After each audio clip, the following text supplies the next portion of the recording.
Clip number 1069۔ اس clip میں قرآن پاک کی سورہ قصص کی آیت نمبر 26 سے 28 تک کی تلاوت، ترجمہ اور تفسیر قرآن صراط الجنان آپ سماعت فرمائیں گے۔ بسم اللہ الرحمن الرحیم۔ ترجمہ، اللہ کے نام سے شروع جو نہایت مہربان رحمت والا ہے۔ قالت احداہما یا ابت استأجرہ ان خیر من استأجرت القوی الامین۔ قال انی اريد ان انكحك احدى ابنتي هاتين على ان تأجرني 8 حجج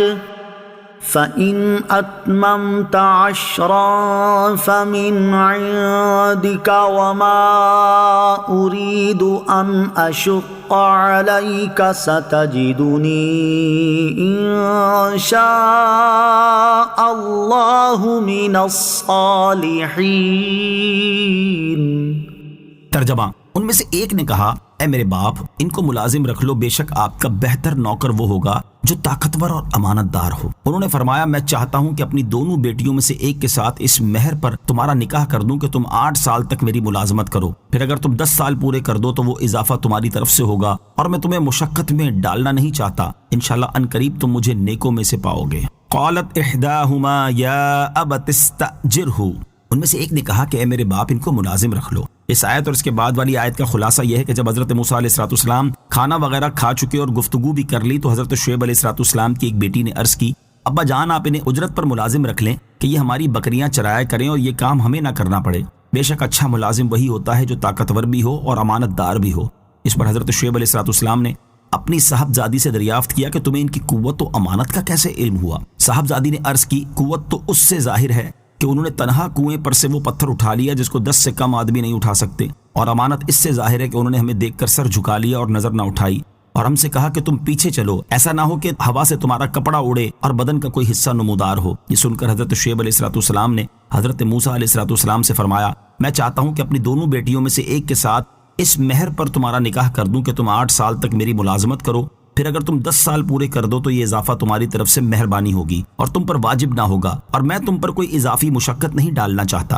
انشاءاللہ ان قریب تم مجھے نیکوں میں سے پاؤ گے، تو میری طرف سے معاملے میں اچھائی اور عہد کو پورا کرنا ہی ہوگا۔ حضرت شعیب علیہ السلام نے اللہ تعالیٰ کی توفیق و مدد پر بھروسہ کرنے کے لیے انشاءاللہ فرمایا۔ سورہ قصص کی اس آیت سے چند چیزیں معلوم ہوئیں۔ یہ کہ اگرچہ سنت یہ ہے کہ پیغام نکاح لڑکے کی طرف سے ہو، لیکن یہ بھی جائز ہے کہ لڑکی والوں کی طرف سے ہو۔ مزید یہ کہ لڑکی کے لیے مالدار لڑکا تلاش کرنے کی بجائے دیندار اور شریف لڑکا تلاش کیا جائے۔ جیسے حضرت موسیٰ علیہ السلام مسافر تھے، مالدار نہ تھے، مگر آپ کی دینداری اور شرافت ملاحظہ فرما کر حضرت شعیب علیہ السلام نے اپنی صاحبزادی کا نکاح آپ سے کر دیا۔ صوفیہ کرام فرماتے ہیں کہ بظاہر حضرت موسیٰ علیہ السلام سے بکریاں چروانا تھا، مگر در حقیقت ان کو اپنی صحبت پاک میں رکھ کر کلیم اللہ بننے کی صلاحیت پیدا کرنا تھا، لہٰذا یہ آیت صوفیہ کرام کے چلوں اور مرشد کے گھر رہ کر ان کی خدمت کرنے کی بڑی دلیل ہے۔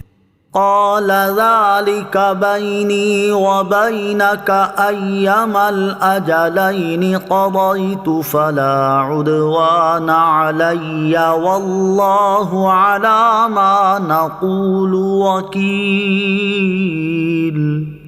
ترجمہ، موسیٰ نے جواب دیا، یہ میرے اور آپ کے درمیان معاہدہ طے ہے، میں ان دونوں میں سے جو بھی مدت پوری کر دوں تو مجھ پر کوئی زیادتی نہیں ہوگی، اور ہماری اس گفتگو پر اللہ نگہبان ہے۔ قال ذلك بینی و بینک، حضرت موسیٰ نے جواب دیا، یہ میرے اور آپ کے درمیان ہے۔ حضرت شعیب علیہ السلام کی بات سن کر حضرت موسیٰ علیہ السلام نے جواب دیا، میرے اور آپ کے درمیان یہ معاہدہ طے ہے اور ہم دونوں اس معاہدے کی پوری طرح پاسداری کریں گے، البتہ جب میں 8 یا 10 سال دونوں میں سے ملازمت کی جو مدت پوری کر دوں تو اس سے زیادہ مدت تک ملازمت کرنے کا مجھ سے کوئی مطالبہ نہ ہوگا، اور ہمارے اس معاہدے پر اللہ تعالیٰ نگہبان ہے، لہذا ہم میں سے کسی ایک کے لیے بھی اس معاہدے سے پھرنے کی کوئی راہ نہیں۔ جب معاہدہ مکمل ہو چکا تو حضرت شعیب علیہ السلام نے اپنی صاحبزادی کو حکم دیا کہ وہ حضرت موسیٰ علیہ السلام کو ایک عصا دیں جس سے وہ بکریوں کی نگہبانی کریں اور درندوں کو ان سے دور کریں۔ حضرت شعیب علیہ السلام کے پاس انبیاء کرام علیہ السلام کے کئی عصا موجود تھے۔ صاحبزادی صاحبہ کا ہاتھ حضرت آدم علیہ السلام کے عصا پر پڑا